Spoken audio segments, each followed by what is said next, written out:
वाला डरे बड़ा साथ ताहूँ गे छाउड़ी घूमो ही ना बाधा के बाजार।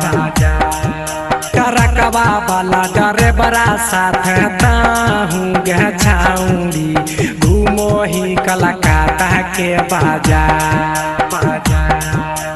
जाई भी ससुरवा जहिया हो तो तोर बिया बागे खूब कुट तो तोहारो भाता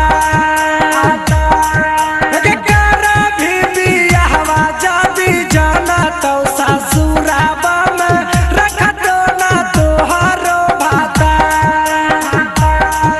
टरकवा वाला डरे बड़ा साथ ताहूँ गे छाउड़ी घूमो ही कलकत्ता के बाजार।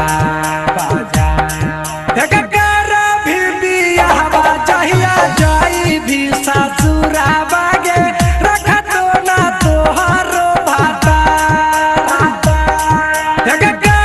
भी बियाहवा जहिया जाई भी ससुराबा गे रख दो ना तोहारो भाता।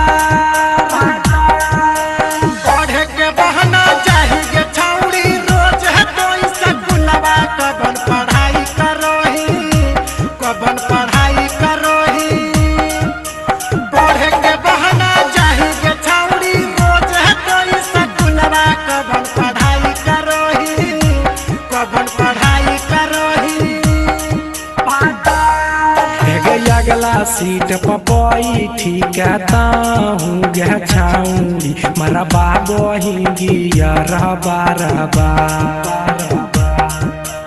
अगला सीट पर बैठी कहताहूँ गे छाउड़ी मरा बाबो ही गिया रहबा रहबा।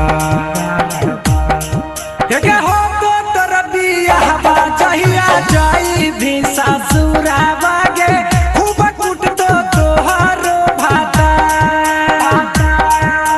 हो को तोर बियाहवा जहिया जाना तो ससुराबा में रख दो ना तोहारो भाता। अगला सीट पर बैठी कहताहूँ गे छाउड़ी मरा बाबो ही गिया रहबा रहबा। हो तो तोर बियाहवा जादी जाना तो ससुराबा में रख दो ना तोहारो भाता। भी बियाहवा जहिया जाना तो ससुराबा में खूब कुट तो तोहारो भाता। पहिले हालो छोट खिलौना भगेल तर फुलवना बोलना की कैली बोलना की कैली।